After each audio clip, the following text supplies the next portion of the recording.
अस्सलाम वालेकुम जी। मेरा नाम सुहेल अब्बास है और आप देख रहे हैं learn with Suhail official YouTube channel. नाज़रीन, आज हम टेररिज्म के एसे के ऊपर बात करेंगे। इंग्लिश एसे का ये टॉपिक है आज जो कि हम डिस्कस करेंगे, the resurgence of terrorism in Pakistan. इसको मैंने बिल्कुल सिंपल से रखा है, काजेज, इम्पैक्ट्स एंड सॉल्यूशन। ठीक है, मैं ये तीनों चीज़ें आपको कुछ बता दूंगा। फर्दर जो है वो आपका ऐसे, अब ये तो आइडिया कभी भी नहीं हो सकता और कुछ भी नहीं कहा जा सकता कि जो टेररिज्म के ऊपर ऐसे है वो किस तरीके से आएगा। बट हाँ, ये कहा जा सकता है कि आप इन काजेज को उनके अंदर यूटिलाइज कर सकते हैं, आप इन इम्पैक्ट्स को कर सकते हैं, आप सॉल्यूशंस को कर सकते हैं। ठीक है, समटाइम्स कुछ इस तरह का होता है कि आपके पास कोई टॉपिक आता है और आप उसको मोल्ड करके, मतलब कि हमारा यही टॉपिक, आप इसको मोल्ड करके उसके अंदर फिट कर सकते हैं। ठीक है, तो ये अब आप, ये एक स्किल है और ये आपके ऊपर डिपेंड करता है आपने कितना इसे सीखा है। ठीक है, और अगर आप सीखना भी चाहते हैं तो वीडियो के एंड के ऊपर मेरा जो कॉन्टैक्ट नंबर है वो मेंशन है, आप सीख भी सकते हैं फर्दर। हम चलते हैं अपने ऐसे के ऊपर। सबसे पहले जी, इसका जो मैं पहली स्लाइड है वो मैं भूल गया हूँ, मैं आपको यहीं पर बता देता हूँ। The resurgence of terrorism in Pakistan. इसको अगर हम देखें तो सबसे पहले हम इंट्रोडक्शन लिखेंगे और इंट्रोडक्शन के अंदर जो हमारी होगी थीसिस स्टेटमेंट। ठीक है, थीसिस स्टेटमेंट जो मैं मेंशन करूंगा वो यही करूंगा कि there are glaring manifestations that terrorism is on the rise in Pakistan. ठीक है, अब ये मैंने लाइन क्यों कही है, क्योंकि मैंने इसके बाद मैनिफेस्टेशंस दूंगा कि कौन सी ऐसी मैनिफेस्टेशंस हैं जिनसे हमें ये पता चल रहा है कि पाकिस्तान के अंदर जो टेररिज्म है it is on the rise. ठीक है, फिर फर्दर जो मेरी थीसिस स्टेटमेंट होगी उसके अंदर मैं ये लिखूंगा कि there are multiple factors behind the resurgence of Pakistan. ठीक है, विच आर creating, या which are doing some sort of severe consequences for Pakistan। अब इसके अंदर काजल भी हो गई और इसी के अंदर इम्पैक्ट्स भी हो गए। सम कैंडिड मेजर्स या some sanity oriented measures can be done to reduce this menace।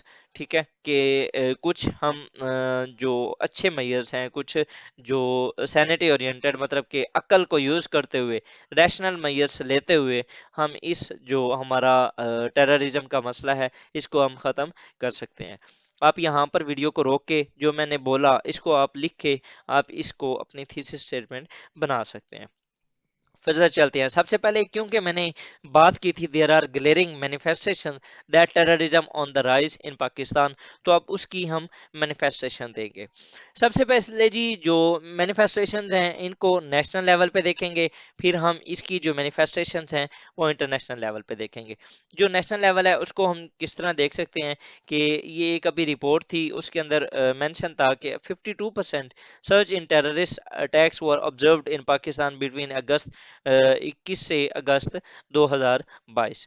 Pakistan security forces bore the brunt of these attacks, particularly Khyber Pakhtunkhwa police which lost around 120 personnel. अब ये जो फैक्ट है, ये जब इस तरह का कोई फैक्ट होना तो आप इसको मैनेज कर सकते हैं भाई किसी भी जो थिंक टैंक है उसको आप लगा के। लेकिन यहाँ पर अगर फॉर एग्जांपल मैं आपको बताऊं तो Pakistan institution of international peace studies, इसको आप मेंशन कर सकते हैं। इसके अलावा पाकिस्तान की जो नेशनल सिक्योरिटी कमेटी है, आप उसको यहाँ पर मेंशन कर सकते हैं कि उसके अंदर ये रिपोर्ट पेश की गई। ठीक है, ये ट्रिक्स होती हैं, मतलब कि आप आपके पास अगर कोई अवेलेबल डाटा नहीं है, कि आपको नहीं आइडिया कि वो कहाँ से उठाया गया है। ठीक है, तो आप Pakistan international national institute of peace studies हो गया, नेशनल सिक्योरिटी कमेटी हो गया, डीजीआई एसपीआर को आप साथ मेंशन कर सकते हैं। ठीक है, या उसके अलावा मतलब कि कोई भी एक बड़ा इवेंट हुआ है पाकिस्तान के अंदर, और वो जियोपॉलिटिकल था। ठीक है, तो आप उसको साथ मेंशन कर सकते हैं। आप किसी भी पाकिस्तान के जो रिनोन्ड जियोपॉलिटिकल एस्पेक्ट से जो थिंक टैंक है आप उसको मेंशन कर सकते हैं। सिमिलरली जी, अटैक्स इन लाहौर अनारकली के अंदर अटैक हुआ, उसके अलावा इस्लामाबाद के अंदर एक सुसाइड अटैक हुआ, उसके अलावा बन्नू के अंदर जो अटैक हुआ, ठीक है, बन्नू के अंदर जो सीटीडी के हेडक्वार्टर के ऊपर अटैक हुआ था उसको भी आप मेंशन कर सकते हैं। ठीक है, ये बन्नू के ऊपर तो मैंने एक अलग टेररिज्म के ऊपर वीडियो भी बनाई थी, आप उसको देख सकते हैं। सो नेशनल लेवल पे अगर आप मैनिफेस्टेशंस देखें तो ये एक रिपोर्ट और बाकी ये फर्दर जो अटैक्स हैं, ठीक है, ये आपको बताते हैं कि किस तरह पाकिस्तान के अंदर जो टेररिज्म है it is on the rise. अगर हम इंटरनेशनल लेवल पे देखें तो उसके लिए भी पहला इसके दो आपको आर्गुमेंट दूंगा। पहला, यूएन ने एक्नॉलेज किया है, और दूसरा यूएस और जो अदर जो मेजर कंट्रीज हैं उन्होंने रिकॉग्नाइज किया है। कैसा जी? It is now being globally acknowledge that Pakistan is under terrorist attack from Afghanistan based TTP fighters। ठीक है, UN security council monitoring team on Afghanistan in its में, ये जो मॉनिटरिंग टीम थी इसकी 29th रिपोर्ट थी, जिसके अंदर ये मेंशन था कि that Afghanistan based several thousand TTP fighters have conducted cross border attacks. The US administration too has acknowledge that the threat Pakistan faces. अब ये सारी चीजें क्या कर रही हैं? ये आपको मैनिफेस्ट कर रही हैं कि पाकिस्तान के अंदर जो टेररिज्म है it is on the rise. ठीक है, अब आप इसमें से क्या कुछ अपने उस ऐसे के अंदर लिखते हैं, या आप किस तरह लिखते हैं, ये आपके ऊपर डिपेंड करता है। ठीक है, अगर मैं हूं तो मैं इसको पांच, ये जो लिखी है मैंने एक स्लाइड के ऊपर, इसको मैं पांच पैराग्राफ्स में भी डिवाइड कर सकता हूँ, और मैं सिंपल दो पैराग्राफ भी लिख सकता हूँ। ठीक है, now it's up to you कि आप इसको कितने पैराग्राफ में लिखते हैं। फर्दर देखें जी, तो causes of rise in terror इन पाकिस्तान। अब काजेज क्या हैं? सबसे पहले इंटरनल फैक्टर्स अगर हम देखें तो dialogue oriented policy of previous government. जो प्रीवियस प्राइम मिनिस्टर थे हमारे इमरान खान साहब, उन्होंने एक वो sharing formula they were going to devise between Pakistan and TTP. उसके अंदर क्या था जी कि पाकिस्तान ने अफगानिस्तान के जो तालिबान हैं उनके कहने के ऊपर टीटीपी के साथ निगोशिएशन स्टार्ट की थी, और उसके अंदर निगोशिएशंस के अंदर ये फाइनल हो रहा था कि जो फाटा के साथ साथ के जो एरियाज हैं, ठीक है, वहां पर टीटीपी के जो फाइटर्स हैं वो अपने आर्म्स वगैरह वो खत्म कर देंगे, वो मतलब कि वायलेंस अपना खत्म कर देंगे, और वो वहां पर आके सेटल होंगे। ठीक है, तो ये एक जो शेयरिंग फार्मूला था, इसके ऊपर ये जो प्रपोजल था, इसके ऊपर जो आपके जितने भी प्रोविंसेस थे वो नहीं माने थे। ठीक है, वो जो डायलॉग ओरिएंटेड पॉलिसी थी इट वाज द मेजर एक push behind the rise of TTP in Pakistan. Similarly, unification of all factions against the state agenda. अब इसके अंदर क्या है जी?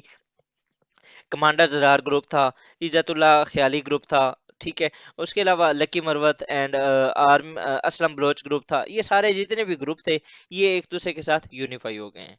ठीक है, ये भी एक बहुत बड़ा मेजर पुश है for the rise of terror इन पाकिस्तान। अब इन्होंने सब ने मिल के पाकिस्तान के खिलाफ जो टेरर अटैक्स है वो लॉन्च करने स्टार्ट कर दिए हैं। सिमिलरली जी, तीसरा मेजर कॉज है वो है change in tactics of terror outfits. मतलब कि जो बीएलए है, बीएनए है, इन्होंने ना अपने जो टेरर अटैक्स थे, पहले ये करते थे किसी लाइन के ऊपर इन्होंने वो गैस की कोई लाइन जा रही है उसके ऊपर इन्होंने अटैक कर दिया, या ये ना एक सुसाइड बॉम्ब्स ये कम करते थे, पहले स्लीपर सेल्स कम यूज करते थे। लेकिन अब इन्होंने अपनी जो टैक्टिक्स हैं उनके अंदर सोफिस्टिकेशन लाए हैं, और ये अब सुसाइडर बम्स पे आ गए हैं। ये अब पाकिस्तान के सिक्योरिटी पर्सनल्स के ऊपर सुसाइड बम कर रहे हैं। मतलब कि इस्लामाबाद के अंदर अगर आप देख लें, शहरी बलोच वाला जो इंसिडेंट हुआ था उसको देख लें। ठीक है, तो ये सारी जो चीज़ें हैं इनकी वजह से, ये इंटरनल फैक्टर्स हैं जिनकी वजह से पाकिस्तान के अंदर जो टेररिज्म है वो it is on the rise. Similarly अगर हम एक्सटर्नल फैक्टर्स को देखें तो सबसे पहला जो है राइज ऑफ तालिबान इन अफगानिस्तान। अब बेसिकली तालिबान क्या थे? वो तालिबान एक फैक्शन था, एक ग्रुप था, एक टेरर आउटफिट थी to some extent for the world. ठीक है, दुनिया के जितने भी लीडर्स थे, दुनिया जितने भी कंट्रीज थे, वो उनको एक टेरर ऑर्गेनाइजेशन कंसीडर करते थे। लेकिन क्या हुआ, जब वो राइज हुए दोबारा, जब उन्हें दोबारा पावर मिली, उससे पुश मिला इन जो छोटे छोटे फाइटर्स हैं इनको, कि अगर वो जीत सकते हैं तो हम भी जीत सकते हैं। तो उन्होंने इसी इसी चीज को कंसीडर करते हुए ये जो टीटीपी है वो एक नए जोश और जज्बे के साथ दोबारा उभर रही है। सिमिलरली उनको कुछ सपोर्ट भी है फ्रॉम द तालिबान से रिटर्न टू पावर, ठीक है, जिसकी वजह से वो पाकिस्तान के अंदर और क्रॉस बॉर्डर जो फायरिंग्स हैं या क्रॉस बॉर्डर जो इंसिडेंट्स हैं वो कर रहे हैं। दूसरा जो मेजर पुश है जी एक्सटर्नल फैक्टर का, वो है विड्रॉल ऑफ यूएसए। अगर यूएसए जैसे ही गया है, उसके बाद टेररिज्म आप देख लें, अगस्त 21 से वो गया है, उसके बाद से पाकिस्तान के अंदर भी अटैक होना स्टार्ट हो गए हैं, अफगानिस्तान के अंदर तो मल्टीपल हो ही रहे हैं ना, ठीक है। सिमिलरली जो है proxy wars by Indo US nexus, ये भी एक बहुत बड़ी रीजन है। जो टीटीपी के फॉर्मर कमांडर हैं एहसानुल्लाह एहसान, उनकी एक इंटरव्यू में, उन्होंने बीबीसी को इंटरव्यू दिया था, उसके अंदर उन्होंने कहा भी था कि जो टीटीपी थी इट वाज फंडिंग बाय रॉ, ठीक है। तो ये हैं हमारे काजेस। फर्दर अगर हम इम्पैक्ट्स को देखें तो उसको हम डिवाइड करेंगे तीन हिस्सों में, पॉलिटिक्स, इकोनॉमी एंड सोशल। अगर पॉलिटिकल में देखें तो rise of extremist parties in politics, कैसे जी टीएलपी, पीटीएम, अब ये तहरीक लबैर पाकिस्तान हो गया, ये जो पश्तून मूवमेंट है, वो क्या है, वो बेसिकली एक्सट्रीमिस्ट ऑर्गेनाइजेशंस हैं। मतलब कि आपकी जो मेन स्ट्रीम पॉलिटिक्स है उसके अंदर भी जो एक्सट्रीमिज्म है उसको इनकलकेट किया गया है। आप देख लें कि हर दूसरे तीसरे दिन चौथे दिन जो टीएलपी है वो धरना दे के बैठ जाती है, ठीक है। पाकिस्तान की जो पॉलिटिक्स है उसके अंदर काफी एक्सट्रीमिज्म आई है, ठीक है। सिमिलरली अगर आप इकोनॉमी के ऊपर बात करें तो लॉस टू नेशनल एक्सचेकर, ये पाकिस्तान के फॉर्मर जो फाइनेंशियल एडवाइजर थे मिस्टर हफीज शेख, उनकी एक बुक भी है जिसके अंदर उन्होंने ये मेंशन किया है कि पाकिस्तान को तकरीबन $250 बिलियन का डायरेक्टली और इनडायरेक्टली नुकसान हुआ है। 179 का डायरेक्ट है और जो बाकी है वो इनडायरेक्ट है। और इसके अंदर क्या होता है, मतलब कि जो आपके एफडीआई का ना आना, उसके अलावा पाकिस्तान का जो टूरिज्म सेक्टर का फ्लॉप हो जाना, उसके अलावा पाकिस्तान के जो भी मतलब कि और भी मल्टीपल, इस आप देखें ना 70 से 80 हज़ार तो हमारे बंदे मरे हैं, ठीक है। और भी बहुत कुछ है जो कि हमारा इसके इस लिहाज से नुकसान हुआ है। और उसके अलावा जो आउटफ्लो ऑफ एफडीआई है as the countries dubbed as a terror state, ये जो है इकोनॉमी के लिहाज से इसको ये अलग नुकसान है। उसके अलावा आपका एक दिन अटैक होता है, अगले दिन आपके स्टॉक एक्सचेंज वैसे ही बैठ जाती है, ठीक है। उसके अलावा और भी मल्टीपल, मतलब कि इस तरह की सिचुएशंस हैं इकोनॉमी के लिहाज से, पाकिस्तान को काफ़ी कुछ सफ़र करना पड़ा है। हमने हमने तकरीबन ये जो हमारे फॉर्मर प्राइम मिनिस्टर थे नवाज शरीफ साहब, उन्होंने भी वर्ल्ड इकोनॉमिक फोरम के ऊपर जाके बताया था कि हमें तकरीबन 140 से 150 के बिलियन डॉलर के करीब हमें नुकसान हुआ है। सिमिलरली हमारे जो प्राइम मिनिस्टर इमरान खान साहब हैं, इन्होंने $120 बिलियन का कहा है। मतलब कि मुख्तलिफ स्टेटमेंट्स हैं, आप किसी को भी यूज़ कर सकते हैं, ठीक है। उसके बाद ये अगर सोशल को देखा जाए तो राइज ऑफ सेक्टेरियनिज्म, ये it is the product of it is the, ये जो हमें ये प्रोडक्शन हुई है ये किस चीज़ की हुई है, ये टेररिज्म की वजह से हुई है। शिया सुन्नी, वहाबी, बरेलवी, देवबंदी, हम एक दूसरे की मस्जिद के अंदर जाके खड़ा होने को गवारा नहीं करते, ठीक है। इस्लाम हमें ये नहीं कहता, ठीक है। ये टेररिज्म का फैलाया हुआ जाल है। Similarly social contact is being threaten, Pakistan के अंदर आप देख लें अवाम का अब भरोसा बिल्कुल गवर्नमेंट के ऊपर उठ चुका है, ठीक है। आप किसी भी लिहाज से देख लें, आप इकोनॉमी के लिहाज से देख लें, पॉलिटिक्स के लिहाज से देख लें, सोसाइटी के लिहाज से देख लें, ठीक है, डेवलपमेंट में के लिहाज से देख लें, आर्मी के लिहाज से देख लें, किसी भी अगर आप कंडीशन में देखें तो पाकिस्तान के अंदर ये सोशल कॉन्टैक्ट क्या होता है, अवाम का अपने लीडर्स के साथ जो रिलेशन होता है वो काफ़ी थ्रेटन हो चुका है, ठीक है। ये इंग्लिश ऐसे की इवैल्यूएशन भी हमने स्टार्ट की हुई है। If you want to get your essays evaluated then register now at this number. Similarly अब अगर हम सॉल्यूशंस को देखें तो नेशनल लेवल पे हमें क्या करना चाहिए, हमें हार्ड और सॉफ्ट पावर दोनों को इस्तेमाल करना होगा। सबसे पहले ऑफेंसिव ऑपरेशंस करने होंगे, पाकिस्तान ने पहले किए भी हैं, खैबर 1 2 3 4 5 ऑपरेशन ज़रब अज़ब, राह रास्त, ठीक है, और ज़रब अहन, इस तरह के काफ़ी हमने ऑपरेशन किए हैं जिनसे हमने काफ़ी कुछ जो थी टेररिज्म का जो एक था फ्लो उसको हमने कम कर दिया था।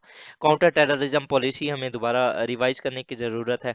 National action plan 2.0 it should be launched, ठीक है। उसके बाद जी सॉफ्ट पावर को भी यूज़ करते हुए आप कर सकते हैं। ये उनके साथ इंसेंटिव दें उनको जो कि अपने आप को चेंज करना चाहते हैं और वो जो एक दुनिया है उसको छोड़ना चाहते हैं। आप सॉफ्ट एंड जो हार्ड पावर है उन दोनों को यूज़ करते हुए नेशनल लेवल पे काउंटर टेररिज्म पॉलिसी को यूज़ कर सकते हैं। सिमिलरली अगर हम इंटरनेशनल लेवल पे देखें तो यूटिलाइजेशन ऑफ रैट्स, रैट्स क्या है जी? ये एक regional anti terrorist structure SCO based counter terrorism force है जिसको आप यूज़ कर सकते हैं। ठीक है, ये रीजनल है और टेररिज्म का जो मसला है वो भी रीजनल है। आप इंडिया से लेकर सेंट्रल एशियन रिपब्लिक्स तक सबको ये मसला है टेररिज्म का। ठीक है, तो आप ये जो पूरा रीजन है including China, including Russia, including Pakistan, Afghanistan, ये सारे कंट्रीज मिलके एससीओ को यूटिलाइज करते हुए हम टेररिज्म के खिलाफ लड़ सकते हैं। Similarly influencing Taliban by aligning China to tackle this common threat.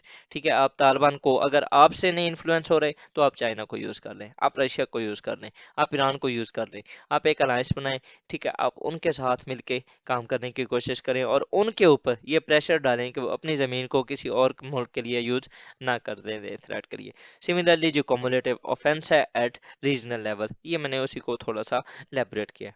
तो ये था जी हमारा टेररिज्म का ऐसे काफ़ी मुझे रिक्वेस्ट आ रही थी इसके ऊपर। अगेन मैं आपको बता दूं मैनिफेस्टेशंस, फिर उसके बाद काजेज, इम्पैक्ट्स एंड सॉल्यूशंस, हमने आज टेररिज्म के ये देखे हैं। इसके साथ ही जी हमारा आज का ये जो वीडियो है वो अपने अख्ताम को पहुंचती है।